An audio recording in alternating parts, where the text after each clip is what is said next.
Welcome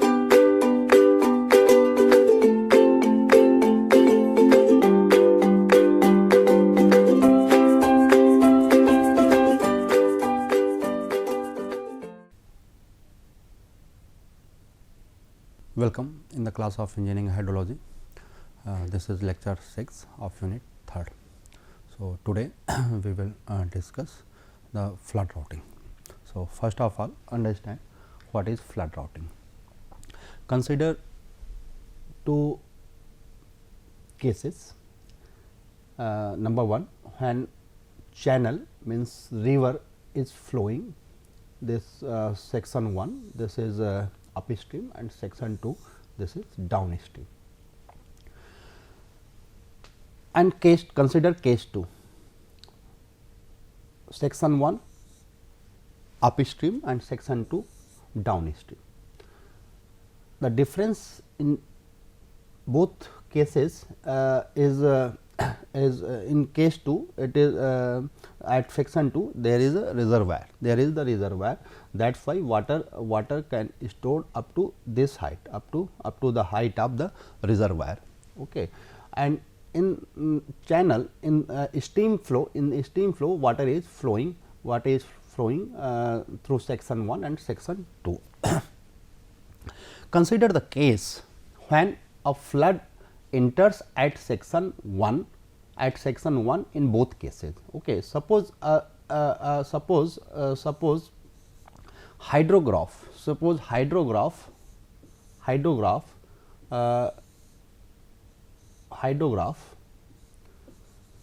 this discharge q and time t. Suppose this hydrograph is entering at the section 1 in this one case and in case 1 and in case 2. Then what will happen at case 2? In both cases? So, in case 1, this water level,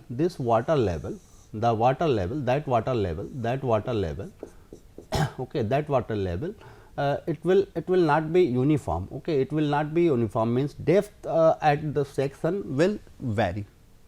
In both cases. Okay, in both cases that water level will change. Depending upon the input of the hydrograph at section 1. Okay. So,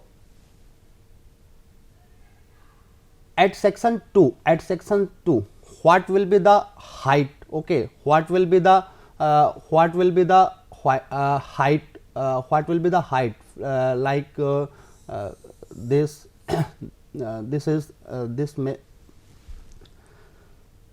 suppose at section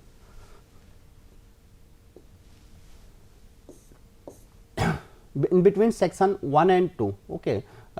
Depending upon the reach number 1, reach number 2 and reach number 3. Okay. In all these three cases, water level may go up and it may go down to this water level, means water level for reach number this and this, it is going to rise, and for this reach the water level is going to decrease. Okay, water level is going to decrease, and what the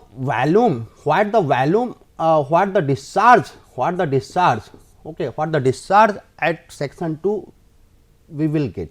Okay. Similarly, in case number 2, if flood is entering at section 1, then the depth is going to increase, slightly increase, and when the level of water is reaching to this point, and beyond that water, the water will overflow. So, therefore this quantity of the discharge coming at section 2, it is very crucial, it is very important in designing the hydraulic structures, Okay. So,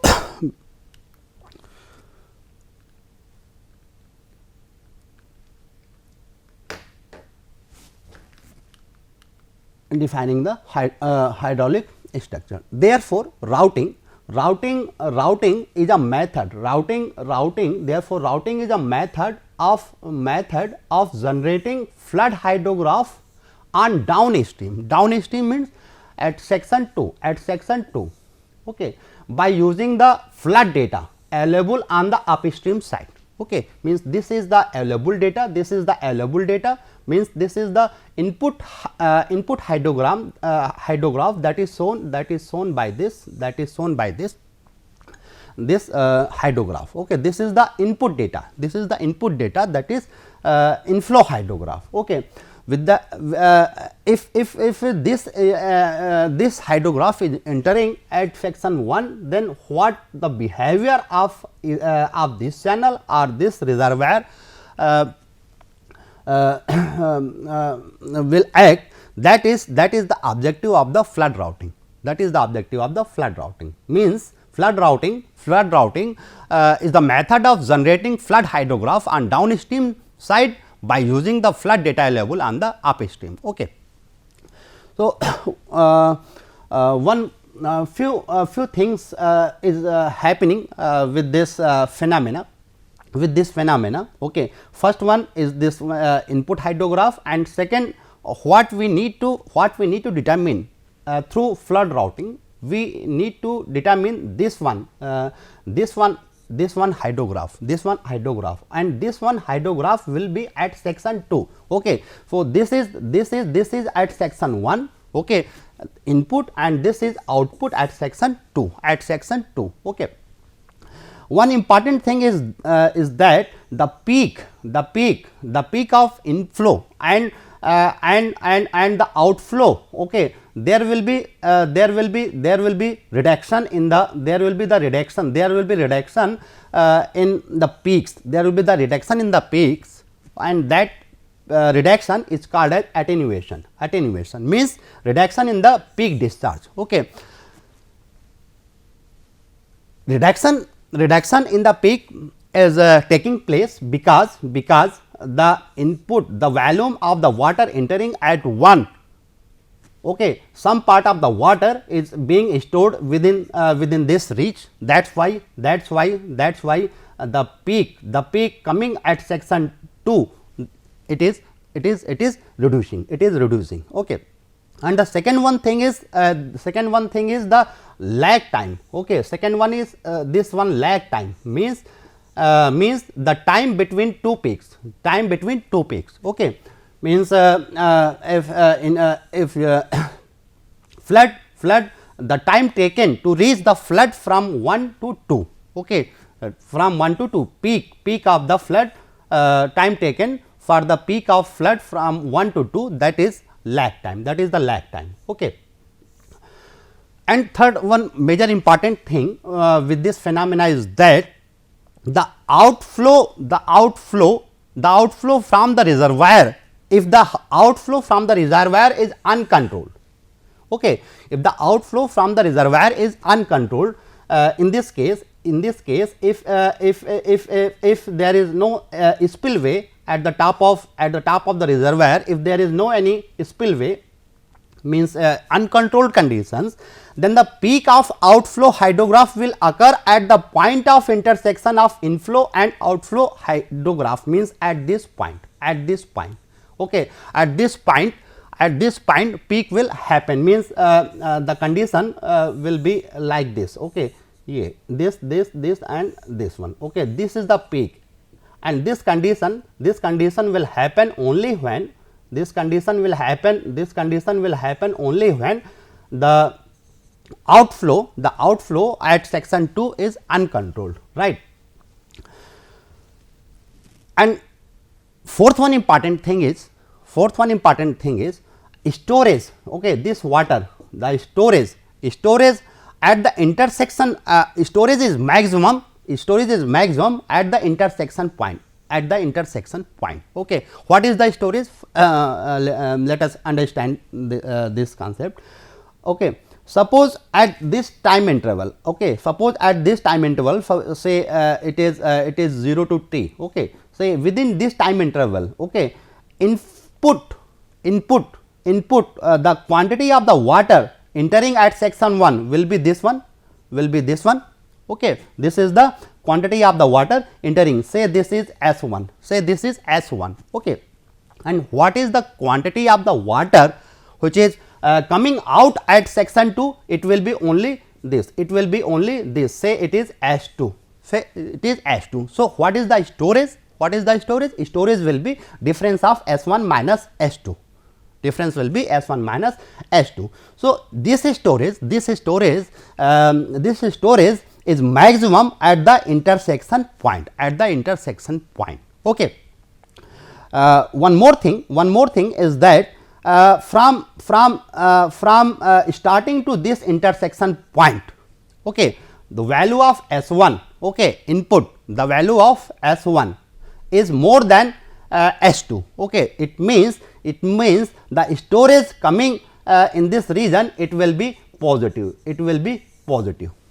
okay, in this region from this to intersection point, and after and beyond that intersection point, okay, the quantity of S1 is less than S2, means storage will be negative, means the quantity of the water which has been stored within this reach, it is going to deplete, okay, means this one is negative storage, and this one is positive storage, right.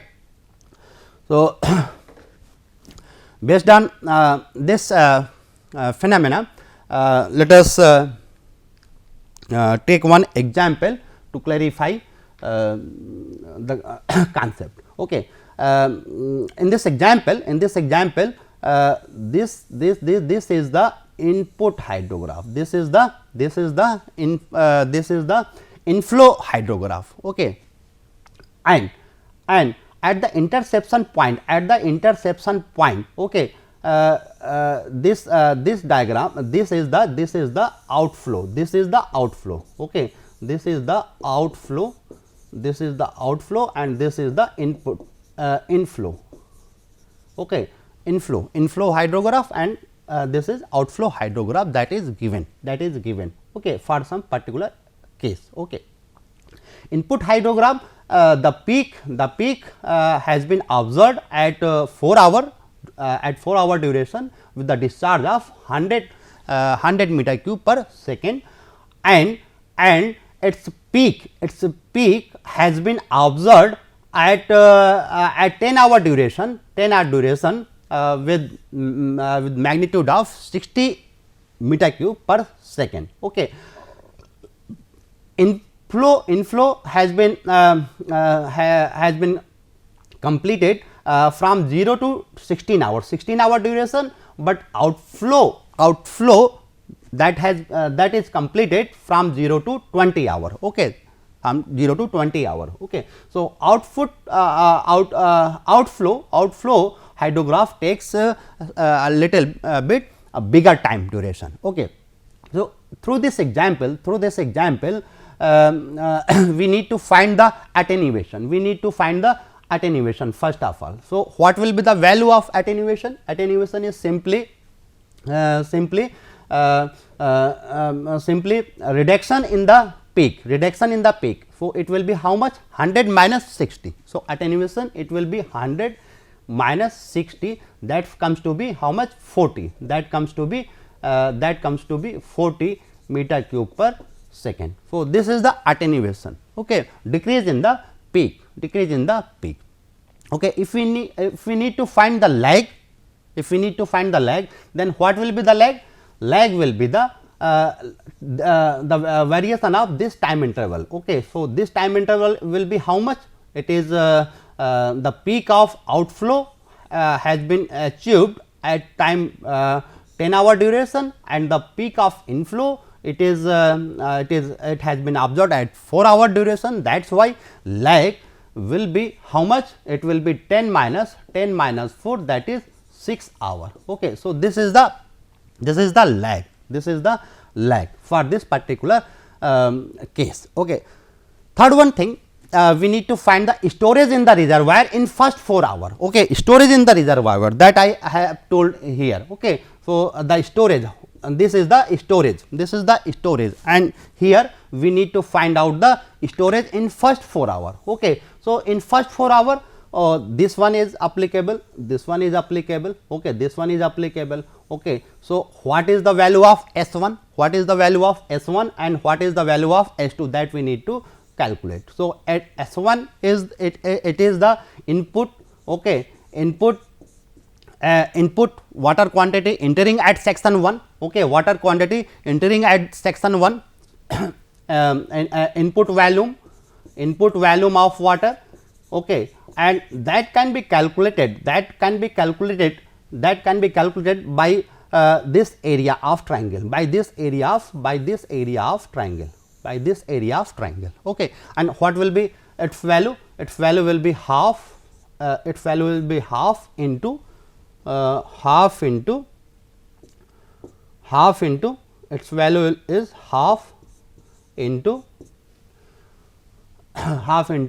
base, it is 4 multiplied by total, it is 100. Okay.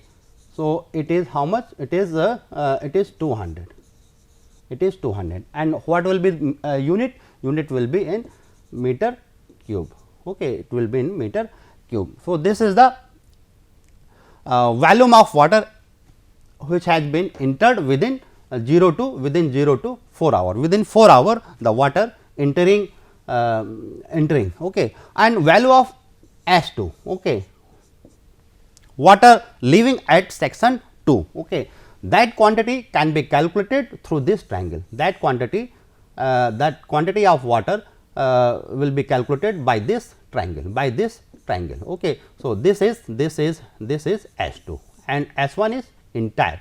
So, by linear interpolation, we need to find this value, and what will be that value? It can be calculated very easily, means it is 60, it is 60 divided by 10 is equal to, say this is y divided by 4. So, y comes to be how much? It is 24, means this is 24 meter cube per second. So, value of S2, it is half into 4 into 24. So, how much it is? It is 248 meter cube. Okay. It is 48 meter cube. Okay. So, storage.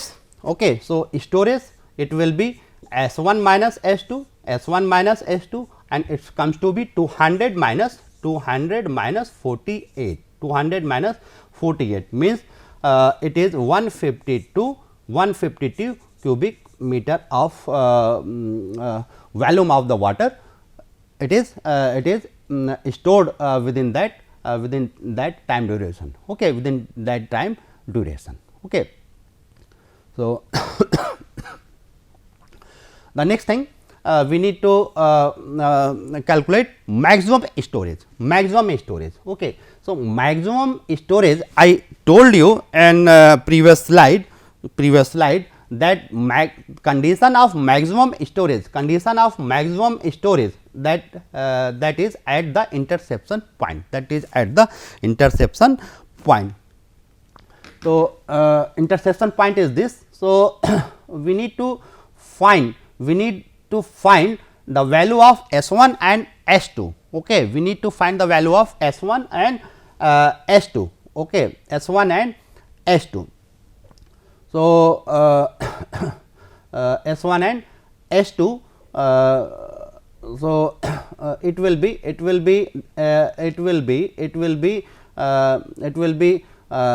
this one triangle. Okay. Value of S1. Okay. For this case. Okay. Okay, let me. So, value of S1, okay, for this case. Okay. value of S1. Okay, S1 it is this one triangle. Okay, this one triangle plus this trapezoid. Okay, so this triangle it is half of, it is half into half into okay, that has been calculated previously, that is it is 200. So we will add we will write, okay, we will write 200 plus, okay, plus this one, okay, this one quantity of water. Okay, so it is trapezoid means half into this one distance, okay, 10 minus 4, it is 6, it is 6, okay, it is 6 into average of this height means 100 plus 100 plus 100 plus this one is 60, this one is 60, this one is 60, and its it will be 680, it will be 680. Okay. Similarly, value of S2, similarly value of S2 will be S2 will be this one. Okay. So it is half, okay, it is 6 into this one 24 plus plus 60, 24 plus 60 by 2. Okay. So this area comes to be how much? This area comes to be 300. So the difference is, how much? Difference is 380. Okay. So this is the maximum storage, this is the maximum storage. So this is the maximum storage. Okay. So this example shows the importance of flood routing. Okay.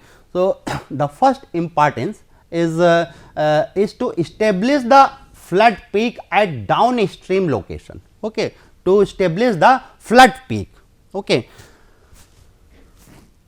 Second application, second importance of flood routing is finding the required height of embankment or levees for flood protection. Okay, for flood protection. So if we know the volume of the water stored at section 1, okay, then we can provide the sufficient height of the embankment to protect this to protect the flood at section 2. Okay. Third one importance for flood routing is predicting the behavior of the river after a change has been done in channel conditions, okay, due to flooding. Okay. That is the objective of the flood routing. And next one is establishing the effect of construction of reservoir on flood. Okay. And last one objective may be determining the capacity of spillway, determining the capacity of the spillway over the reservoir. Okay, over the reservoir. So what are the techniques which are being used in flood routing? So we use two different techniques. First one is lumped routing and second one is distributed routing. Okay. Lumped routing, it is known as hydrologic routing, and distributed routing, it is hydraulic routing. Okay. What is the difference in between these two techniques? The difference is that the discharge coming at section 2, it is the function of time only, in case of lumped routing,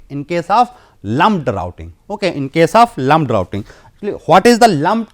Okay, let me explain. Lumped means if we are considering this section, okay, section 1 and 2, okay, section 1 and 2, so the quantity of the water, okay, that quantity of the water which has been stored here, that is considered as lumped, okay, that has been considered as lumped, okay, within that control volume. Okay. So that is why we call it as lumped, and in this case discharge is only the function of time, at given space. Okay. And that method of routing can be done with the help of the continuity equation that I will explain in next slide. Okay. In distributed routing, this charge is the function of time and space also. Okay. Means q outflow is the function of x and t. Okay. At any given location, Okay. So, for this technique we use continuity equation as well momentum equation, both equations are used. Okay. Both equations are used. Okay. Let us understand what is the continuity equation. Continuity equation, it is simply inflow minus outflow. It is storage that has been explained through example. Means inflow means S1, okay, means S1 minus S2, okay, that will be the storage. Okay. Means S1 I am writing here as I, okay, input minus outflow means discharge Q, that is equals to storage. Okay. Since I and Q, the unit of I and Q, it is meter cube per second, that is why we will write the storage in terms of meter cube per second, means ds by dt. Okay. ds by dt. Okay. And for a small time interval dt, okay, for a small time, okay, if the time interval is very small, okay, then what will happen, okay, like here, okay, if t is very small, so value of I at different time interval it will be same, therefore time difference, okay, considering considerable time interval dt, means at time t1 and at time t2, we will get at time t1 this is, since input hydrograph, so this is value of I1 and this is the value of I2. Okay. So, what the value of I inflow will be used. So, we will use average of these two. Okay. We will use average of these two, I1 plus I2. Okay. So, I will be written as I1 plus I2. Similarly, what is Q1 and Q2? Q1 this is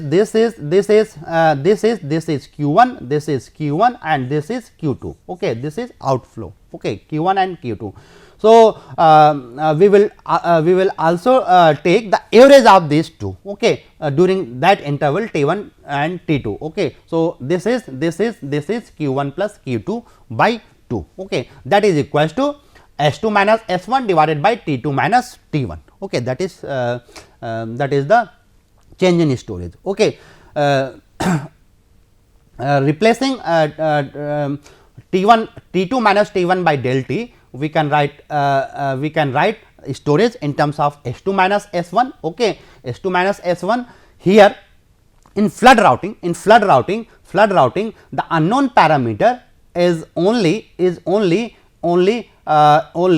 Q2 is only this one, it is unknown, it is Q2 and another thing, this is S2, So, these two parameters are unknown, So, we can rearrange this by transferring this S1 to left hand side, then we will get this, and this is the this is also known as the modified Pull's method. And in Goddard's method, we multiply this equation by 2 and divided it by delta t, then the equation what we are getting, that is Goddard's method, Okay. In differential form, continuity equations can be written by these equations, and momentum equation will be written by this equation. Okay. Probably you will be remembering in subject open channel flow, and these two equations are Saint Venant equations for gradually varied unsteady flow, right. So, these are the references, and thank you very much for listening.